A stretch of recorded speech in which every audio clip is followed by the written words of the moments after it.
നമസ്കാരം. പ്രവാസി ഓൺലൈൻ ന്യൂസിലേക്ക് എവർക്കും സ്വാഗതം. ഇന്നത്തെ പ്രധാന വാർത്തകൾ. വെള്ളിയാഴ്ചയും ശനിയാഴ്ചയും ജർമ്മനിയിൽ യാത്രാ കുഴപ്പങ്ങൾ സൃഷ്ടിക്കാൻ മറ്റൊരു വ്യാപക ഗതാഗത പണിമുടക്ക് പ്രഖ്യാപിച്ചു. ബസ്, ട്രെയിൻ, ട്രാം ഡ്രൈവർമാരെയാണ് വാരാന്ത്യം പണിമുടക്കാൻ ആഹ്വാനം ചെയ്യുന്നത്. ശമ്പളവും വ്യവസ്ഥകളും സംബന്ധിച്ച ചർച്ചകൾ സ്തംഭിക്കുന്നതിനാൽ ജർമ്മനിയിലുടനീളമുള്ള പൊതുഗതാഗത തൊഴിലാളികൾ വെള്ളിയാഴ്ച മുതൽ 48 മണിക്കൂർ പണിമുടക്ക് നടത്തുമെന്ന് യൂണിയൻ അറിയിച്ചു. ഇത് ദശലക്ഷക്കണക്കിന് ആളുകളുടെ യാത്രാ കുഴപ്പങ്ങൾക്ക് കാരണമാകും. ഏകദേശം 1,00,000-ലധികം തൊഴിലാളികളുടെ പേരിൽ ചർച്ച നടത്തിയ വേർഡി യൂണിയൻ വാർഷിക ചർച്ചകളിൽ കാര്യമായ പുരോഗതി കൈവരിക്കാത്തതിനെ തുടർന്നാണ് പണിമുടക്ക് തീരുമാനം പ്രഖ്യാപിച്ചത്. വെള്ളിയാഴ്ചയും ശനിയാഴ്ചയും ജർമ്മനിയിലെ മിക്ക പട്ടണങ്ങളിലും നഗരങ്ങളിലും പലയിടങ്ങളിലും നടക്കുന്ന വ്യാവസായിക സമരം പ്രാദേശിക ബസ്സുകൾ, ട്രാമുകൾ, ട്രെയിനുകൾ എന്നിവയെ ബാധിക്കും. എന്നാൽ ഡോയ്ഷെ ബാൻ സേവനങ്ങൾ പതിവ് പോലെ പ്രവർത്തിച്ചേക്കും. അതായത് പൊതുഗതാഗത യാത്രക്കാർക്ക് എപ്പോഴും എസ് ബാൻ ലൈനുകളും ദീർഘദൂര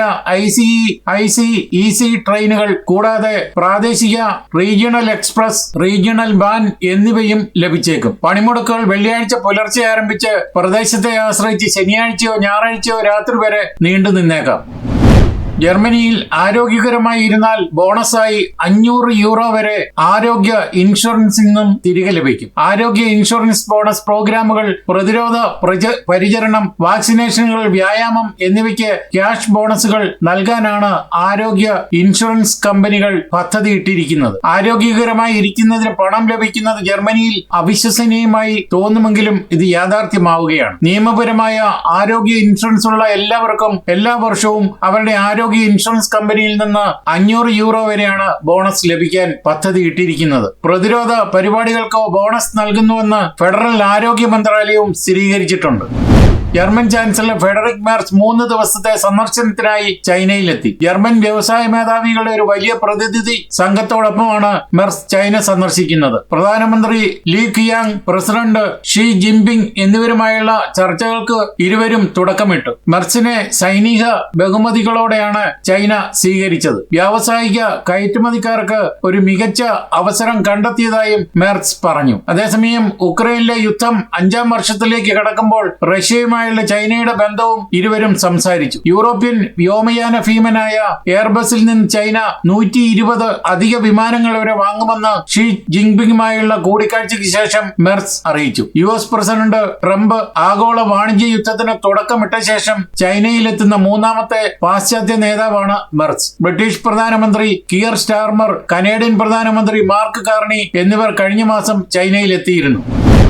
വിദഗ്ധ കമ്മീഷന്റെ ശുപാർശയെ തുടർന്ന് ജർമ്മനിയിലെ TV നികുതി അല്ലെങ്കിൽ റേഡിയോ നികുതി എന്ന് സാധാരണയായി വിളിക്കപ്പെടുന്ന പ്രക്ഷേപണ ലൈസൻസ് ഫീ 2027 വർദ്ധിക്കും. കമ്മീഷന്റെ ഉപദേശത്തെ തുടർന്ന് 27ന്റെ തുടക്കത്തിൽ ഇത് 28 സെന്റ് ആയിട്ടാണ് വർദ്ധിക്കുന്നത്. ജർമ്മനിയിലെ പ്രക്ഷേപണ ലൈസൻസ് ഫീ നിലവിൽ ഒരു കുടുംബത്തിന് പ്രതിമാസം 18.36 സെന്റ് ആണ്. ജർമ്മനിയിൽ താമസിക്കുന്ന ഏതൊരാൾക്കും പൊതു പ്രക്ഷേപകരായ ARD, ZDF, ഡോയ്ച്ച്ലാൻഡ് ഫുങ്ക് എന്നിവയ്ക്ക് ധനസഹായം നൽകുന്ന പ്രക്ഷേപണ ലൈസൻസ് ഫീ ആയ തുക അടയ്ക്കേണ്ടി വരും. പ്രക്ഷേപണ ഫീസ് അടയ്ക്കേണ്ടതിന്റെ ആവശ്യകതയെക്കുറിച്ച് അറിയിക്കുന്ന ഒരു കത്ത് നിങ്ങൾക്ക് പ്രതീക്ഷിക്കാം. സാധാരണയായി ഒരു ജർമ്മൻ വിലാസത്തിൽ രജിസ്റ്റർ ചെയ്തതിനു ശേഷം മെയിലിൽ എത്തുകയാണ് പതിവ്. എന്നാൽ മറ്റൊരു വാടകക്കാരൻ ഇതിനകം ഫീസ് അടയ്ക്കുന്ന ഒരു പങ്കിട്ട അപ്പാർട്ട്മെന്റിലാണ് താമസിക്കുന്നതെങ്കിൽ ഈ വസ്തുത കളക്ഷൻ സേവനത്തെ അറിയിക്കേണ്ടതുണ്ട്. അല്ലാത്തപക്ഷം നേരിട്ടുള്ള നിക്ഷേപം വഴി ആവർത്തിച്ചുള്ള പേയ്മെന്റുകൾ നൽകേണ്ടി വരും. അതുകൊണ്ട് തന്നെ പുതുതായി എത്തുന്ന മലയാളികൾ ഇതൊന്ന്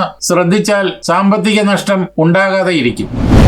സിക്ക് നോട്ടുകൾ ചിലപ്പോൾ ജോലി നഷ്ടപ്പെടുത്തിയേക്കാം. ജർമ്മനിയിലെ ഹാം ആസ്ഥാനമായുള്ള റീജിയണൽ ലേബർ കോടതിയുടെ സമീപകാല വിധി സ്ഥിതി വ്യക്തമാക്കുന്നുണ്ട്. ഒരു ഡോക്ടറെ കാണാതെ ഒരു ഓൺലൈൻ സിക്ക് നോട്ട് ലഭിക്കുന്ന ആർക്കും ഏറ്റവും മോശം സാഹചര്യത്തിൽ ഉടനടി പിരിച്ചുവിടൽ സാധ്യതയുണ്ട്. ഒരു ഡോക്ടറുമായി സംസാരിക്കുകയോ കാണുകയോ ചെയ്യാതെ സിക്ക് നോട്ട് സമർപ്പിച്ച ഒരു ജീവനക്കാരനെ പിരിച്ചുവിട്ടത് കോടതി ശരിവെച്ചു. ഓൺലൈൻ ഫോമുകൾ വഴി ക്വിക്ക് സിക്ക് നോട്ടുകൾ വാഗ്ദാനം ചെയ്യുന്ന ഡിജിറ്റൽ സേവനങ്ങൾ കൂടുതൽ ജീവനക്കാർ ഇപ്പോൾ ഉപയോഗിക്കുന്നു.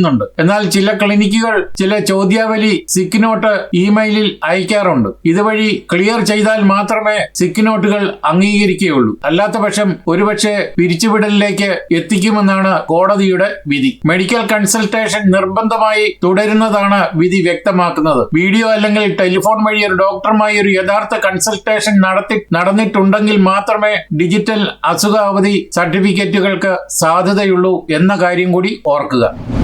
ജർമ്മനിയിലെ ബോൺ ബാഡൻഹോഫനിൽ താമസിക്കുന്ന VM ജോൺ ഹൃദയാഘാതത്തെ തുടർന്ന് നാട്ടിൽ അന്തരിച്ചു. 72 വയസ്സായിരുന്നു. ഭാര്യയുടെ ചരമവാർഷികത്തിൽ പങ്കെടുക്കാൻ നാട്ടിലെത്തിയതായിരുന്നു ജോൺ. സംസ്കാരം ഫെബ്രുവരി 26 വ്യാഴാഴ്ച രാവിലെ 10 മണിക്ക് സ്വഭവനത്തിലെ ശുശ്രൂഷകൾക്ക് ശേഷം തിരുമേനിമാരുടെ മുഖ്യ കാർമ്മികത്വത്തിൽ 11:30 പത്തനംതിട്ട തോട്ടുപുറം സെന്റ് മേരീസ് ഓർത്തഡോക്സ് ചർച്ചിൽ നടക്കും. പത്തനംതിട്ട പ്രക്കാനം കൊല്ലന്റേത്ത് കുടുംബാംഗമാണ് പരേതൻ. ജർമ്മനിയിലെ കോപ്പനോർക്ക് കമ്പനിയിൽ മാനേജരായിരുന്നു. ഭാര്യ പാട്ടക്കാല പള്ളിക്കൽ പുത്തൻപുരയ്ക്കൽ പരേതയായ ചിന്നമ്മ. അനീഷ്, അനിൽ എന്നിവർ മക്കളും ലിനി, ഷേർലി എന്നിവർ മരുമക്കളുമാണ്. ഫാദർ ഷൈജു കുര്യൻ സഹോദരപുത്രനാണ്.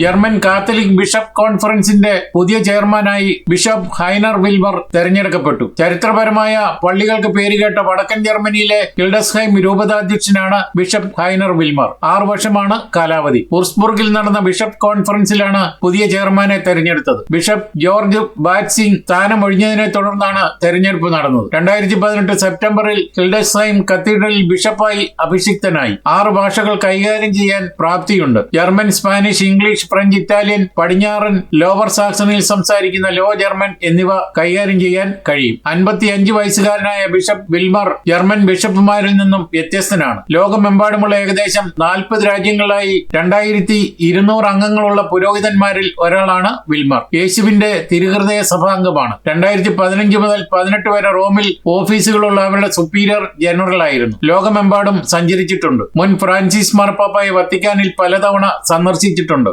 ജർമ്മനിയിലും പാരീസിലും റോമിലും പഠനം നടത്തി. ജർമ്മനിയിലെ കത്തോലിക്ക സഭയ്ക്ക് 27 രൂപതകളുണ്ട്. ഓരോന്നിനും ഒരു ബിഷപ്പ് നേതൃത്വം നൽകുന്നു. അതിൽ ആർച്ച് ബിഷപ്പുമാരുള്ള 7 അതിരൂപതകളും ഉൾപ്പെടുന്നു. ഇവരുടെ കൂട്ടായ്മയാണ് ജർമ്മൻ ബിഷപ്സ് കോൺഫറൻസ്. ഇതിൽ രൂപതാ ബിഷപ്പുമാരും സഹായ മെത്രാന്മാരും ഉൾപ്പെടെ മൊത്തത്തിൽ 60-ലധികം സജീവ കത്തോലിക്ക ബിഷപ്പുമാരുണ്ട്. ജർമ്മനിയിൽ 84 ദശലക്ഷം ജനങ്ങളാണുള്ളത്. ഇവരിൽ ഏകദേശം 20 ദശലക്ഷം കത്തോലിക്കരും ഏകദേശം 19 ദശലക്ഷം പ്രൊട്ടസ്റ്റന്റുകാരുമാണ്. റോം അതിരൂപതയ്ക്ക് 4 സഹായ മെത്രാന്മാരെ കൂടി അതിരൂപതയുടെ മെത്രാൻ കൂടിയായ ലിയോ 14 മാർപ്പാപ്പ നിയമിച്ചു.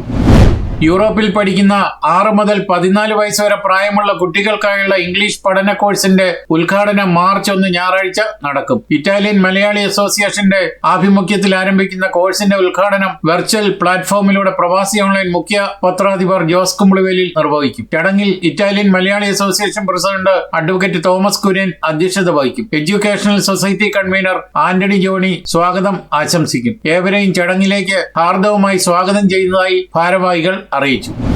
ആഗോള ഭീകരവാദത്തെ നേരിടാൻ പുതിയ ഭൗമരാഷ്ട്രീയ സഖ്യം പ്രഖ്യാപിച്ച് ഇസ്രായേൽ പ്രധാനമന്ത്രി ബെഞ്ചമിൻ നെതന്യാഹു. ഹെക്സൺ സഖ്യം എന്ന് പേരിട്ടിരിക്കുന്ന കൂട്ടായ്മയിൽ ഇന്ത്യയെ ഒരു സുപ്രധാന പങ്കാളിയായി ഇസ്രായേൽ അടയാളപ്പെടുത്തി. ഭീകരതയ്ക്കെതിരായ ഈ പോരാട്ടത്തിൽ ഇന്ത്യ, ഇസ്രായേൽ, ഗ്രീസ്, സൈപ്രസ് എന്നീ 4 രാജ്യങ്ങളാണ് സഖ്യത്തിന്റെ നെടുന്തൂണുകൾ. പ്രധാനമന്ത്രി നരേന്ദ്രമോദിയുടെ ഇസ്രായേൽ സന്ദർശനത്തിന്റെ പശ്ചാത്തലത്തിലാണ് പ്രഖ്യാപനം. പ്രധാനമന്ത്രി നരേന്ദ്രമോദിയുടെ സന്ദർശനത്തോടനുബന്ധിച്ച് വേറിട്ട രീതിയിൽ സ്വാഗതം പറഞ്ഞ ഇസ്രായേലി പത്രമായ ദി ജെറുസലേം പോസ്റ്റ് പത്രത്തിന്റെ മുൻപേജിൽ നമസ്തേ എന്ന് വലിയ അക്ഷരത്തിൽ കുറിച്ചുകൊണ്ടാണ് മോദിയെ ഇസ്രായേൽ മാധ്യമങ്ങൾ വരവേറ്റത്. 2017 ശേഷം ഇസ്രായേലിലെത്തുന്ന മോദിയുടെ സന്ദർശനത്തിന്റെ പ്രാധാന്യം കണക്കിലെടുത്താണ് പത്രം ഇത്തരമൊരു പ്രത്യേക കവർ പേജ് തയ്യാറാക്കിയത്. സുരക്ഷാ ഭീഷണിയെ തുടർന്ന് ഓസ്ട്രേലിയൻ പ്രധാനമന്ത്രി ആന്റണി അൽബനീസിനെ അദ്ദേഹത്തിന്റെ ഔദ്യോഗിക വസതിയിൽ നിന്നും ഒഴിപ്പിച്ചു. ഔദ്യോഗിക വസതിയായ ദി ലോഡ്ജിൽ നിന്ന് മാറ്റിയ ശേഷം ഫെഡറൽ പോലീസ് വസതിയിൽ പരിശോധന നടത്തി പിന്നീടാണ് ആൽബനീസ് വീട്ടിൽ തിരിച്ചെത്തിയത്. അമേരിക്കയെ സുവർണ യുഗത്തിലേക്ക് നയിച്ചെന്ന് പ്രസിഡന്റ് ട്രംപ്. കോൺഗ്രസിന്റെ സംയുക്ത സമ്മേളനത്തിൽ വാർഷിക സ്റ്റേറ്റ് ഓഫ് ദി യൂണിയൻ പ്രസംഗം നടത്തുകയായിരുന്നു അദ്ദേഹം. അമേരിക്ക എക്കാലത്തേക്കാളും സമ്പന്നവും ശക്തവുമായെന്ന് ട്രംപ് അവകാശപ്പെട്ടു. പണപ്പെരുപ്പം കുറഞ്ഞു, ഓഹരി വിപണിക്ക് നേട്ടമുണ്ടാക്കി, നികുതികൾ വെട്ടിക്കുറച്ചു, മരുന്ന് വില കുറച്ചു തുടങ്ങിയ ഭരണ നേട്ടങ്ങളാണ് അദ്ദേഹം നിരത്തിയത്. എന്നാൽ തൊഴിലവസരങ്ങൾ ഇല്ലാതാക്കാനുള്ള സാധ്യതയുള്ള നിർമ്മിത ബുദ്ധിയെക്കുറിച്ച് ട്രംപ് പ്രസംഗത്തിൽ പരാമർശിച്ചില്ല. 79-കാരനായ ട്രംപിന്റെ പ്രസംഗം 1 മണിക്കൂർ 47 മിനിറ്റ് നീണ്ടു. അമേരിക്കയുടെ ചരിത്രത്തിലെ ഏറ്റവും ദൈർഘ്യമേറിയ സ്റ്റേറ്റ് ഓഫ് ദ യൂണിയൻ പ്രസംഗമായിരുന്നു ഇത്. കഴിഞ്ഞ വർഷത്തെ സ്വന്തം റെക്കോർഡാണ് ട്രംപ് തകർത്തത്. അതേസമയം ഇറാനിൽ ജനുവരിയിൽ നടന്ന ജനകീയ പ്രക്ഷോഭത്തിൽ 32,000 പേരാണ് കൊല്ലപ്പെട്ടതെന്നും ട്രംപ് അവകാശപ്പെട്ടു. അതേസമയം അമേരിക്കയിലെ ട്രക്കിംഗ് മേഖലയിൽ ജോലി ചെയ്യുന്ന ലക്ഷക്കണക്കിന് ഇന്ത്യൻ വംശജർക്ക് ഭീഷണിയായി പ്രസിഡന്റ് ഡൊണാൾഡ് ട്രംപിന്റെ പുതിയ പരിഷ്കാരം. അനധികൃത കുടിയേറ്റക്കാർക്ക് കൊമേഴ്സ്യൽ ഡ്രൈവിംഗ് ലൈസൻസ് നൽകുന്നത് നിരോധിക്കുന്ന ഡെലൈല നിയമം നടപ്പിലാക്കാൻ ട്രംപ് കോൺഗ്രസിനോട് ആവശ്യപ്പെട്ടു. സ്ലോവേനിയയിലേക്കുള്ള വിമാനയാത്രയ്ക്കിടെ മലയാളി യുവാവ് ഹൃദയാഘാതം മൂലം മരിച്ചു. പുത്തൻവേലിക്കര തുരുത്തൂർ ഓളാട്ടുപുറത്ത് ടോമി വിൻസെന്റ് മേരി നിമ്മി ദമ്പതികളുടെ മകനായ മെബിൻ ടോമി എന്ന 24-കാരനാണ് മരിച്ചത്. മധ്യ യൂറോപ്യൻ രാജ്യമായ സ്ലോവേനിയയിൽ ജോലി ചെയ്യുന്ന മെബിൻ അവധിക്ക് നാട്ടിലെത്തി തിരിച്ചു പോകുമ്പോഴായിരുന്നു സംഭവം. ഒമാനിൽ നിന്ന് വിമാനം പറന്നുയർന്ന സമയത്താണ് ഹൃദയാഘാതം സംഭവിച്ചത്. തുടർന്ന് വിമാനം അടിയന്തരമായി തിരിച്ചിറക്കി മെബിനെ ഒമാനിലെ ആശുപത്രിയിൽ എത്തിച്ചെങ്കിലും മരണം സംഭവിക്കുകയായിരുന്നു. ബുധനാഴ്ച രാവിലെ 7 മണിക്ക് കൊച്ചി വിമാനത്താവളത്തിൽ എത്തിച്ച മൃതദേഹം ബന്ധുക്കൾ ഏറ്റുവാങ്ങി വൈകുന്നേരം 4:30 Thuruthur saint Thomas Sinai mount പള്ളിയിൽ സംസ്കരിച്ചു. ഇതോടെ ഈ വാർത്താ ബുള്ളറ്റിൻ ഇവിടെ പൂർണ്ണമാവുകയാണ്. നിങ്ങൾ നൽകി വരുന്ന എല്ലാവിധ പിന്തുണയ്ക്കും ഞങ്ങൾ ഹൃദയപൂർവ്വം നന്ദി അറിയിക്കുന്നു. അതോടൊപ്പം കൂടുതൽ വാർത്തകളും വിശേഷങ്ങളും അറിയാൻ യൂറോപ്പിലെ ആദ്യത്തെ മലയാളത്തിലുള്ള ഓൺലൈൻ പോർട്ടലായ പ്രവാസി ഉണ്ടോണൊക്കെ സന്ദർശിക്കുക. നന്ദി, നമസ്കാരം.